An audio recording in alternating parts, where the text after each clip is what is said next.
팔복이 이제 예수님이 진리의 말씀의 핵심이 이제 산상수훈, 산상보험 말씀에 있다. 보통 우리 기독교에서는 그렇게 받아들입니다. 그 중에 제1성이 이제 천국에 대해서 얘기를 하고 복에 대해서 얘기를 하시면서 제1성이 이제 심령이 가난한 자는 복이 있다. 이렇게 말씀을 하십니다. 지난주에 우리가 팔복에 대해서 이야기를 할 때 시작하는 말씀을 드릴 때 우리가 기독교에서 이해하는 복이 일반적으로 아는 세상적으로 아는 복과는 좀 다른 방향이다. 다른 방향이다. 그런 것을 미리 말씀을 드렸습니다. 그 다른 방향, 틀린 게 아니고 다른 방향, 그 다른 방향의 첫 번째 메시지가 바로 심령이 가난한 자는 복이 있나니, 그 복이 뭐냐면 천국이 그들 거다 이 말이에요. 쉽게 말하면 천국을 사는 사람이라면 마음이 가난한 사람일 것이다. 굉장히 어려운 말이죠.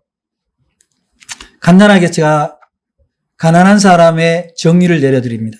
심령이 가난한 사람은 자신의 한계를 경험한 사람이에요. 자신이 모자라는 사람, 자신 안에는 아직도 재성이 꿈틀거리고 있다라는 것을 인지하고 있는 사람이 심령이 가난한 사람이에요. 내가 할 수 있는 게 별로 없다라고 생각하는 사람이 심령이 가난한 사람입니다.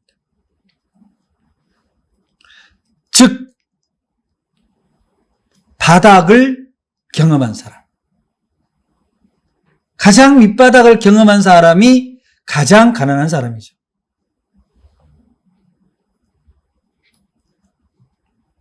스스로 아무것도 할 수 없는 자신을 발견하는 경험. 이거는 어떻게 보면은 절망을 경험했냐는 얘기예요. 더 심하게 얘기하면 지옥을 경험했냐는 얘기와 비슷한 얘기입니다. 다시 돌아가고 싶지 않는 경험의 자리일 수 있습니다.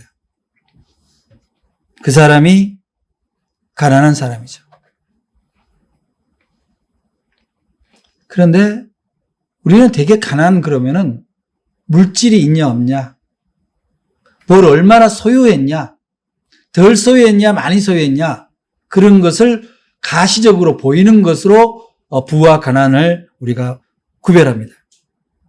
그런데 우리 주님이 우리에게 말씀하시는 가난은 좀 다른 가난이에요.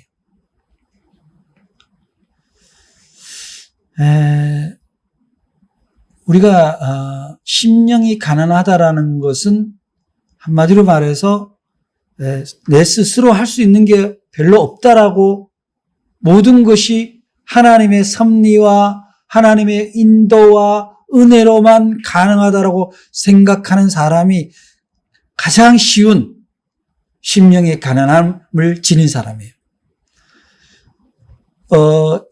주님이 말씀하시는 심령이 가난한 자는 천국이 그들의 것이다라고 얘기를 할 때 굉장히 아이러니합니다. 이게 모순이 만나는 거예요.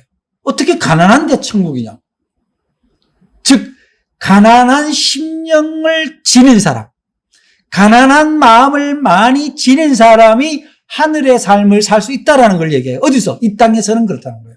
이 세상에서는 그렇다요. 대부분 많이 가졌다고 생각하는 사람, 많이 배웠고 많은 재산을 가지고 많은 권력을 갖다는 사람들이, 스스로 그런 사람들은 겸손하기가 어렵죠. 왜냐하면 자기 한계를 아직 모르는 거예요. 겸손이 없는 사람들은 심령이 가난한 사람이 아니다, 이런 얘기예요. 늘 뭔가 내 스스로 할 수 없는 것이 내 앞에 늘 노정되어 있는 사람, 그런 사람은 겸손해 줄 수밖에 없어요. 내가 알고 있는 지식이 정말 정답일까라고 자기에게 질문해 보는 사람, 그 사람은 겸손해 볼 수 없죠. 내가 아는 행위가 진짜 옳은 행위라고 장담할 수 있냐라고 질문해 보는 사람, 그 사람은 심령이 가난한 사람이에요.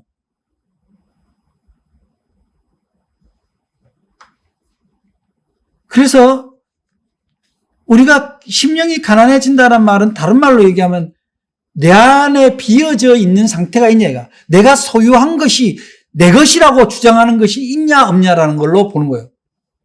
내 것이 없다고 생각하면 비어 있는 상태인 거죠.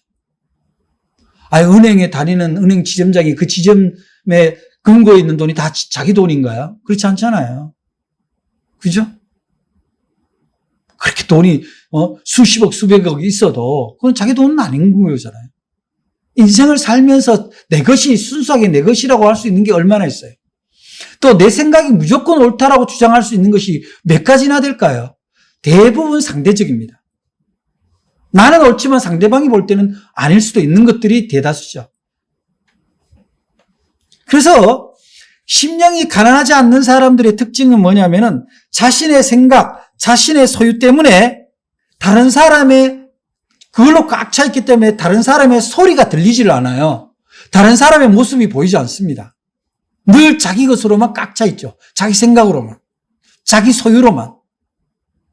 심지어 남의 것을 보더라도, 다른 사람의 것을 보더라도 저것이 마치 내 것으로 되어야 된다고 생각하는 사람. 그 사람이 천국 살 수 있겠어요? 그래서 심령이 가난한 사람들의 마음의 특징이 뭐냐면, 다른 사람을 좀 겸손하기 때문에 다른 사람의 이야기를 좀 들어요. 경청합니다. 나한테 도움이 될 수 있는 이야기는 없을까 하고, 왜냐하면 나는 내가 가진 생각이 다 옳다라고 확신할 수 없기 때문에 그런 마음을 가진 사람이 바로 심령이 가난한 사람입니다. 예수님은 이 세상에, 이 땅에 인류를 구원하시기 오셨는데, 구원하시기 오신 분이 왜 가난을 얘기를 할까요? 인간은 에덴 동산에서 아담과 하와가 처음 자기의 생각을 소유하는 순간, 자기의 판단을 소유하는 순간 욕망이 들어온 거예요.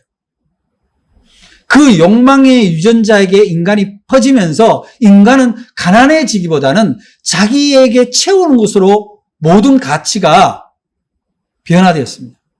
그거를 하나님은 회복시켜주고 싶었던 거예요. 빈 상태이지만 비어있지 않는 상태로. 비어있기 때문에 늘 충만해질 수 있는 상태로 하나님은 예수님을 보내심으로 말미암아 그러한 마음, 그 마음을 우리에게 회복시켜주기 위해서, 즉 처음 하나님이 이 세상을 만드시고 우리를 하나님의 형상을 닮게 만들었던 그 처음의 모습으로 처음으로 회복시켜 주시기 위해서 이 땅에 오셨다는 사실입니다. 가진 사람들, 소위 부를 축적한 사람들의 특징이 뭐입니까? 모든 것을 가격을 매겨요. 가치를 매긴다는 거예요. 저 사람은 어느 정도 가치, 저 물건은 어느 정도 가치, 저 자리는 어느 정도 가치, 모든 거를 돈으로 환산해서 가치를 매깁니다. 그러니까 어떻게 돼요? 자기 직장에 일하는 사람 중에 저임금을 받는 사람은 그만큼 무시하고, 일 가치가 떨어진다고 자기가 판단하면 그 사람을 무시하는 거죠. 아파트마다 다 그런 건 아니지만 일부 큰 아파트, 부자 아파트의 경비들에 대해서 그 입주민들이 하는 일부 멀지각한 태도는 왜 납니까? 자기네들은 그런 좋은 집에 살고 그 사람들은 그 집을 청소하고 관리해야 될 책임이 있는 사람이다. 부리는 사람으로 생각합니다. 그게 가난하지 않는 사람의 특징입니다. 성경에서 가난은 두 가지 단어로 나옵니다. 하나는 페네스, 헬라어로 페네스가인데, 이거는 뭐냐면 정말 남는 게 없고 여유가 없고 하루벌어 살아서 살기는 삽니다. 살기는 사는데 그냥 쫓기듯이 사는 거예요. 그냥 무언가에 쫓기듯이. 그럼 여러분 생각해 보세요. 우리 대부분의 현대인의 샐러리맨들은 대부분 페네스에 속합니다. 부자 한번 생각해 봅시다. 부자도 쫓기듯이 살지 않을까요? 다 상대적 가난에 놓여져 있는 거예요.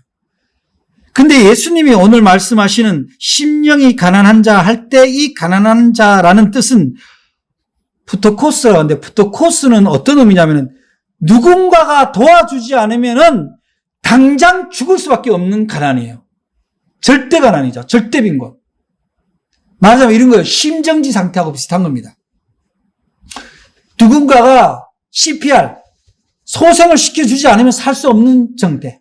그 절대 위기인 상태, 절대 가난인 상태, 그 상태를 우리는 푸토코스라고 해석을 하는데 주님이 그렇게 말씀하신다는 거예요.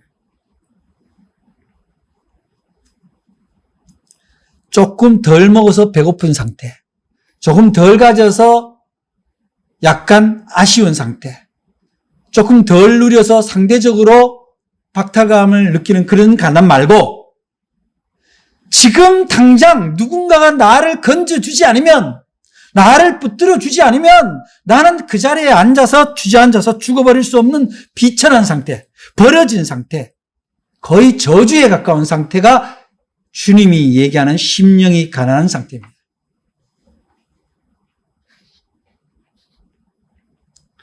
그런 사람, 성경에 나타나는 사람이 있죠? 바로 누굽니까? 다윗입니다.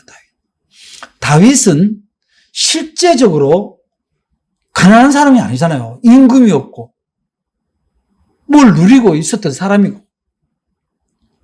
그런데 다윗은 자신의 시에서 곳곳마다 자신은 가난하고 궁핍한 사람으로 고백합니다.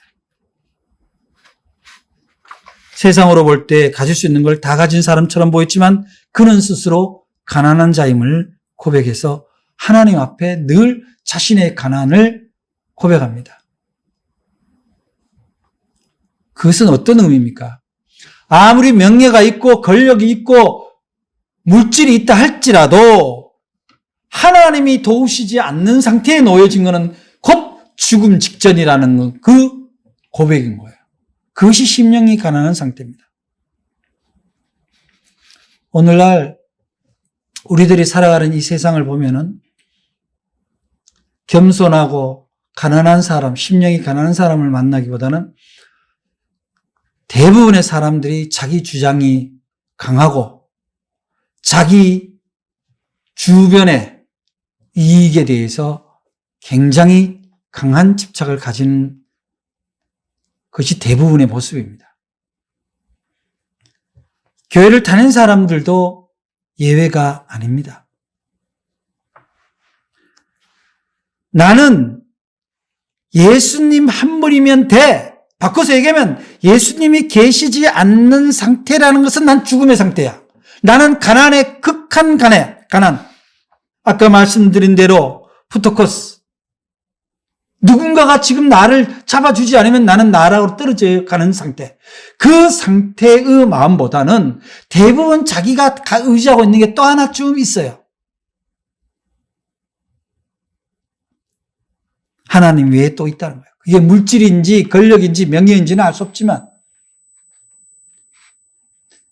진정한 심령이 가난한 사람이 아닌 모습입니다. 그렇다면 우리 주님이 일성으로 산상보훈의 일성으로 말씀하신 심령이 가난한 자는 복이 있고 그들이 천국을 얻을 것이라는 그 복은 뭐로 지는 거죠?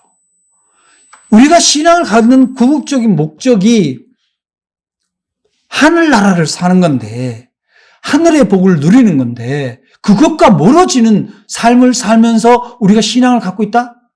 우리가 크리스천이다? 이렇게 얘기하는 것은 모순이죠. 안 맞는 얘기예요. 내가 비록 좀 다른 사람보다 좀 가진 게 있다 할지라도 나한테는 여전히 갈급한 것이 있어야 되는 거예요. 그 갈급한 게 말하자면은 일시적이고 가시적이고 현실적인 것이 아니라 정말 하나님이 도와주시지 않으면 안 되는 나의 기도 제목이 늘 내 앞에 있냐는 거예요. 그저 세상 밖의 사람들이 구하는 것, 그런 것들 말고 그런 것도 구하긴 해야죠. 그렇지만 그거보다 더 갈급한 일이 있냐는 거죠.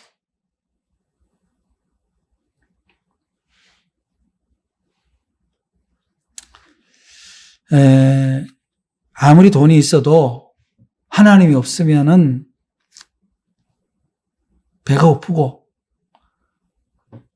아무리 명예가 있어도 하나님이 안 계시면 외로운, 엄청난 부동산 부자라도 하나님이 안 계시면 풀 한 폭이 나지 않는 강야와 같고, 그래서 오로지 하나님에게만 구할 수 있는, 하나님께만 매달리는 심령, 그 심령의 삶의 제목이 기도가 있느냐는 것이 바로 심령이 가난한 사람입니다. 그건 뭡니까? 어떤 기도 제목일까요? 얼마나 많은 것을 누리느냐는 걸까요? 생명입니다. 생명. 살림이에요. 살림. 사람의 생명처럼, 우리와 함께하고 있는 자연 생태계의 생명처럼 갈급하고 하나님만이 해결해 줄 수 있는 게 어디가 있을까요? 우리가 최근에 여러 한우들을 위해서 기도합니다만은, 왜 우리가 한우들을 위해서 기도합니까? 의사가 치료하지만 의사가 할 수 없는 범위가 반드시 있을 거라고 우리는 알거든요. 그건 누가 합니까? 하나님이 도와주셔야 된다는 거예요. 우리는 생명 앞에는 누구나 갈급합니다.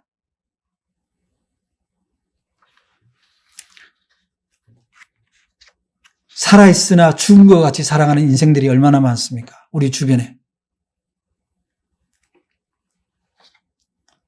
우리 주변을 살펴보면요, 우리 가족 가운데서도 마찬가지입니다. 가족 가운데서도, 나는 내 자신을 믿고 살아가. 하나님이 무슨 소용이 있어? 그리고 세상이 떠내려가는 대로 곧 죽음의 바다로 가는 줄도 모르고 그 계곡을 따라서 그냥 몰아쳐 내려가는 우리의 이웃들, 가족들, 형제들이 없습니까?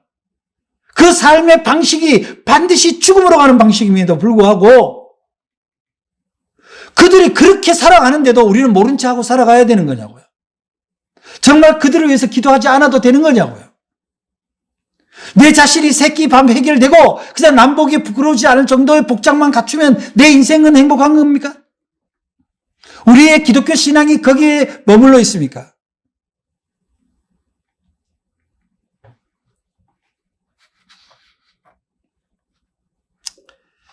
심령이 가난한 사람, 그러면은 저는 윤동주 시인이 떠올라요. 성경에서는 다윗과 욥이 떠오른다면은 시인 중에는 윤동주 시인이 생각나는데, 오늘 주보에 제가 소개한 윤동주 시인의 시 돌아와 보는 밤 한번 소개해 드리겠습니다. 돌아와 보는 밤. 윤동주. 세상으로부터 돌아오듯이 이제 내 좁은 방에 돌아와 불을 꾸옵니다. 불을 켜두는 것은 너무나 괴로운 일이옵니다.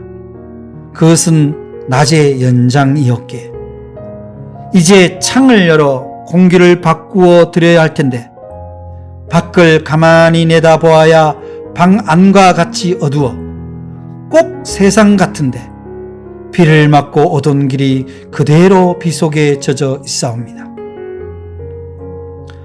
하루의 울분을 씻을 바 없어 가만히 눈을 감으면 마음속으로 흐르는 소리, 이제 사상이 눈금처럼 저절로 익어갑니다. 여러분 잘 알다시피 윤동주 시인은 일제시대 때 그래도 신문하에 깨어있는, 신문명에 깨어있는 가문에 태어났고 그 가문에 기독교 신앙을 유산으로 물려받았고 또 깨어있는 집안과 어느 정도의 자산을 가진 집안의 덕분에 연희 전문대학을, 지금의 연세대죠, 공부를 하고 또 일본에 가서 유학을 할 정도로 재원이었습니다. 기독교 신앙을 가졌고 공부도 많이 했고, 그런 그가 왜 이렇게 가난한 마음을 가졌을까요? 많은 사람들이 윤동주 시인을 마치 독립지사처럼 이렇게 얘기를 합니다마는 나는 그가 실제적인 독립운동했다라는 보고 자료는 보지 못했습니다. 다만 그는 자기 민족, 우리 민족의 상황을 자기 상황으로 받아들인 거예요. 민족의 가난을 자기 가난으로 받아들인 겁니다. 내가 아무리 많이 배우고 똑똑하다 할지라도 나는 이미 가난한 사람이라는 것을 이 시인은 노래하고 있는 거죠.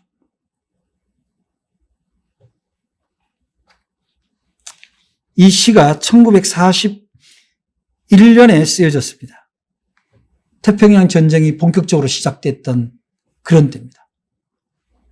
온 나라, 우리 조선의 민중이 다 수탈당하고 어려운데 자기는 가서 유학을 하고 있었어요.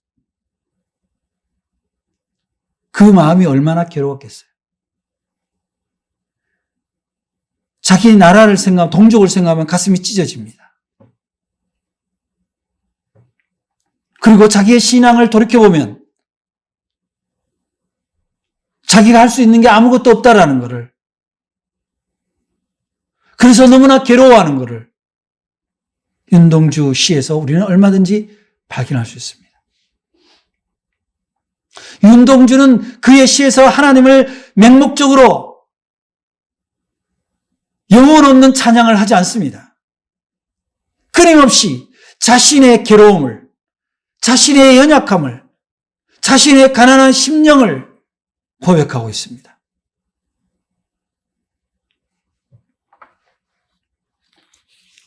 저는 윤동주 시인이 진정한 크리스천이라고 생각을 하는 이유는 그가 이 시를 쓰는 동안에 민족의 아픔, 자기 영혼의 갈급함, 인간의 잔혹함, 이것에 대해서 그 어느 누구보다 많은 기도를 했을 것이고 괴로워했을 테고 아파했을 겁니다. 우리는 정말 심령이 가난할까요? 우리가 정말 가난을 주님 앞에 요구할 때 우리의 가난은 정말 하나님이 이해하실 만한, 하나님이 들어주실 만한 생명의 가난을 얘기하고 있는 거냐고요. 너무나 지엽적이고 너무나 일시적이고 너무나 현세적인 그런 요구를 한다면 우리는 가난한 게 아니라 무지한 거예요. 그런데 그런 우리의 가난이 우리 안에 가득 차지 않는, 우리의 한계를 우리 스스로가 인정하지 않는 그 이유가 뭡니까? 그것은 바로 죄의 문제가 아직도 해결되지 않았다는 거예요. 죄라는 건 뭡니까? 죄라는 거는 하나님 없이도 살 수 있다라는 거, 하나님 없이도 된다라는 것이 죄예요.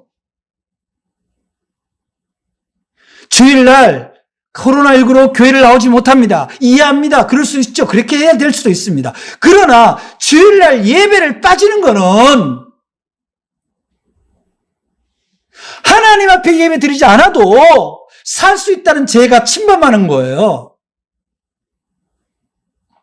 저는 목회자로서 예배를 피하는 일은 너무 가슴 아프다 이렇게 생각하는 거죠. 하나님 없이도 살 수 있다라는 그 상태에 이르는 순간 우리는 천국이 우리의 것이 아니에요. 또 죄가 뭡니까? 자기가 자신을 컨트롤할 수 있다고 믿는 거예요. 자기 자신을 이길 수 있다고 믿는 거예요. 사람은요, 남은 이길 수 있을지 몰라도 자기한테 지는 경우가 대부분입니다. 남한테는 가혹하게 철저하면서 자기한테는 간대한 것이 인간 아닙니까? 어떻게 자기 자신이 자기를 조정합니까? 불가능해요. 그런데 가능하다고 믿는 거예요. 내가 나를 만들어갈 수 있다고 믿는 거. 그게 죄예요.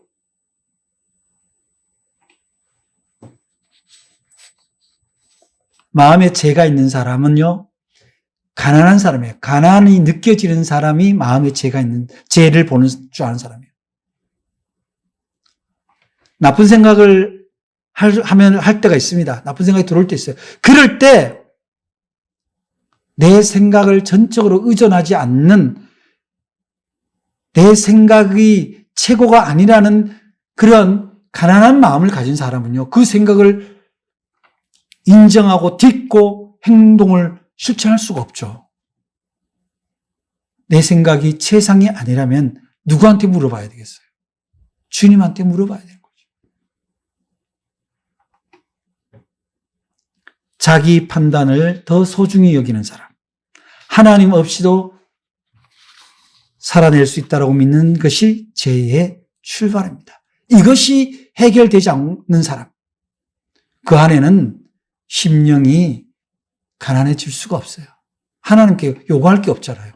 자기가 하나님 없이도 살 수 있고 자기 생각이 옳다고 생각하는데 뭘 하나님한테 요구해요? 가진 게 이미 다 가졌는데.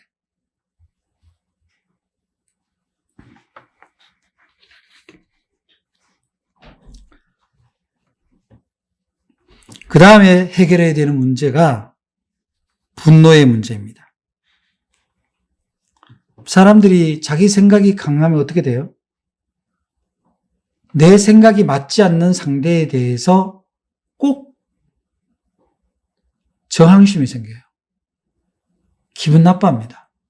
화를 냅니다. 코로나19 사태가 감염이 일어났습니다. 물론 방역수칙을 지키지 않아서 감염되는 사람들도 있죠. 그러나 모든 것을 어느 특정 대상에게 다 몰아세우는 것도 일종의 분노 조절 장애예요. 교회에서 나왔다 그러면 또 교회에다가 난리를 치고, 클럽에서 나왔다면 클럽에 난리를 치고, 요양원에 나왔으면 요양원에 난리를 치고, 모든 것을 이웃의 탓으로 돌리는 거예요. 남의 탓으로 돌리는 거예요. 이 분노를 제거하지 않으면 우리는 문제가 생겼을 때, 어떤 문제가 생겼을 때 우리는 어떤 일을 해야 돼요? 그 문제를 화로 분출시켜서 누구한텐가 책임을 묻고 돌리는 것이 아니라 하나님한테 구해야죠. 하나님한테. 화를 낼 일이 아니라 기도를 해야 되죠. 그것이 심령이 가난한 사람들이 하는 일이에요. 화를 낸다는 건 뭐예요? 내가 만족치 못한다는 거죠. 내 마음에 안 든다는 거 표출이잖아요. 많은 사람들이 오늘날 우울증과 또 조현증, 분노장애 이런 것들로 마음의 병을 앓고 있습니다. 근데 왜 마음의 병을 앓습니까? 늘 자기가 기준인 거예요. 그리고 자기가 피해자인 거예요.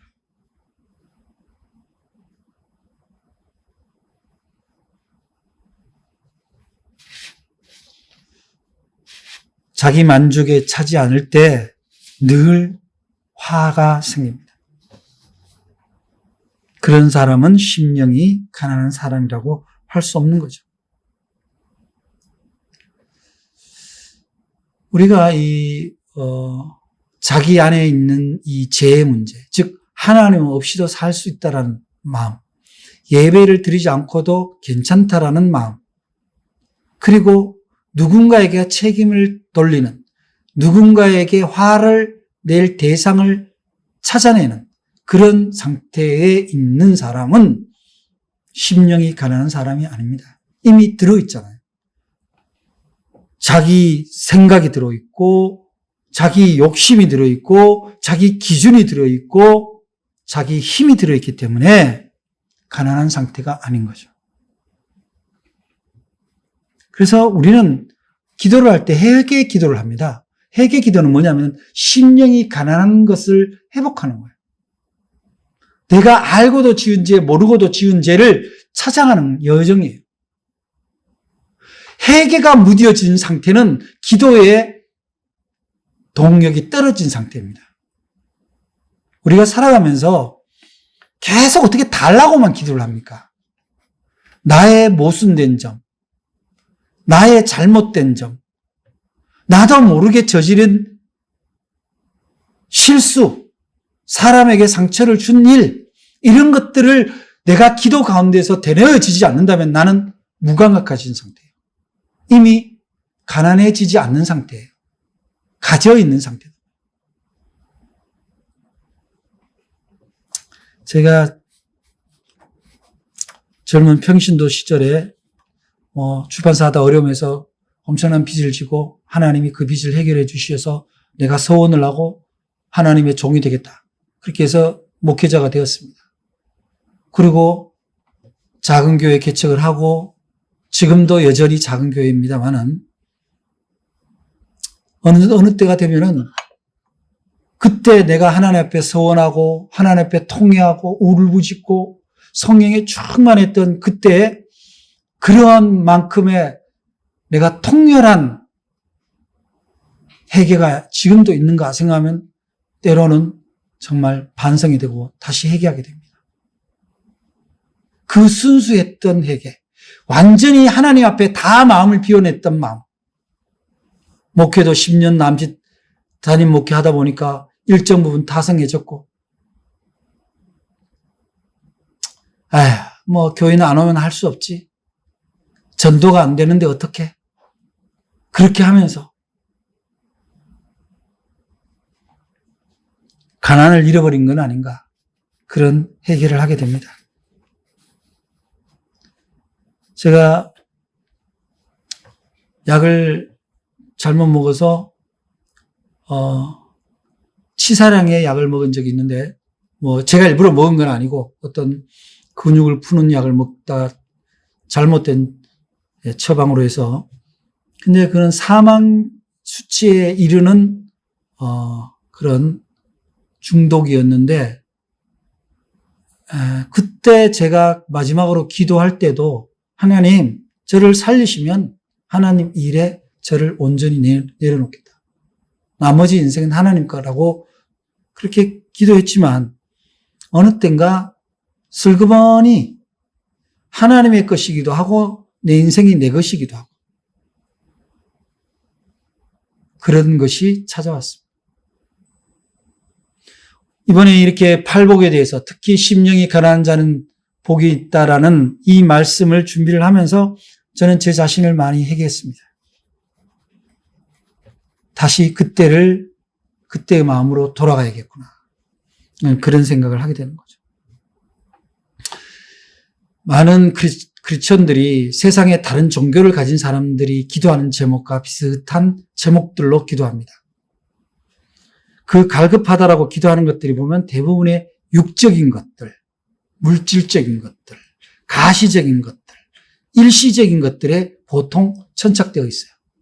여러분들도 지금 여러분의 기도를 한번 돌아보세요. 정말 사람을 살리고 영혼을 살리고 이 나라를 살리는 일에 이 세계를 살리는 일에 이 자연을 살리는 일에 나의 가난한 심령이 주님 앞에 다 있는가 돌아보시라는 거죠.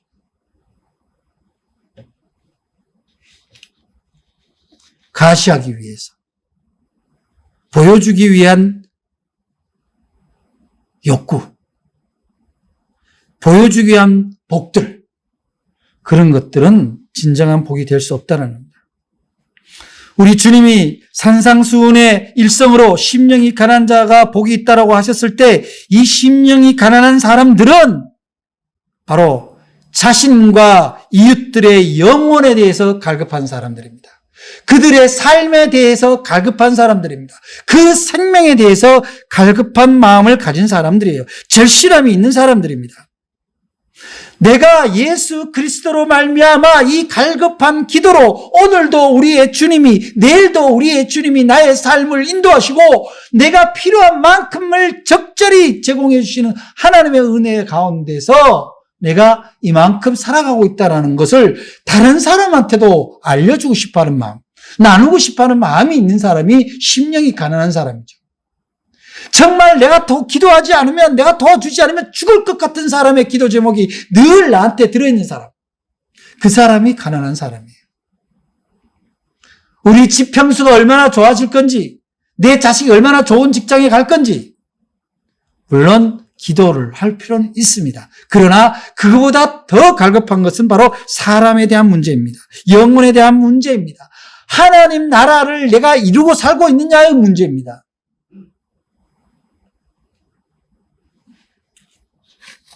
사랑하는 여러분, 사실 살다 보면요, 돈이니 명예니 이런 것들은요 영혼하고 밀접한 관계가 있어요. 영혼이 하나님께 닿지 않는 사람들이 돈을 벌 수 있습니다. 그런데 그 결과는 대부분 불행합니다. 허망해요. 근데 영혼이 하나님께 닿아 있는 사람, 심령이 늘 가난한 상태로 살아가는 사람들에게는 물질도 따라올 수 있고 명예도 따라오는데 그 끝은 어떻게 됩니까?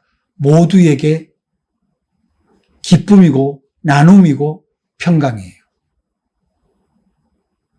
자기만을 위해서 쓰지 않는다는 거예요. 영원한 하나님의 나라를 위해서 쓴다는 거예요. 자기의 재능, 물질, 건강, 시간을 그렇게 하기 위해서 늘 하나님께 구하는 사람입니다. 사랑하는 여러분, 여러분들이 심령이 가난해서 천국의 복을 누리시려면 무엇보다도 영적인 것에 집중하시기 바랍니다. 가시적이고 육적인 것에 집중하는 동안 우리는 심령이 가난해질 수가 없습니다. 우리가 영적으로 심령이 가난해져서 늘 하나님과 맞닿아서 하나님이 주시는 그 은총, 그 은혜를 맛보는, 그래서 함께하는 가족과 이웃과 나누는 그런 천국의 삶을 이 땅에서 누리고 가는, 그래서 날마다 준비된 것은 심령이 가난한 사람을 살리는 기도, 영혼을 살리는 기도가 내 안에서 떠나지 않는 그런 하나님께로 손을 내미는 심령한 영혼이 될 때 우리는 천국을 복으로 얻을 수 있을 것입니다. 기도하겠습니다. 사랑의 하나님 감사합니다. 오늘도 저희들에게 복의 개념을 새롭게 깨우쳐 주시고 우리의 심령이 진정 가난해서 일시적이고 현세적인 욕망이 아니라 영원한 것들, 생명에 관한 것들에 대해서 늘 갈급함을 지니는, 그래서 겸손한 그런 성도가 되어 이 땅에서 먼저 하나님 나라의 삶을 맛보고 누리고 나누는 천국의 사람들 다 되게 도와주시옵소서. 예수 그리스도 이름으로 기도드립니다. 아멘.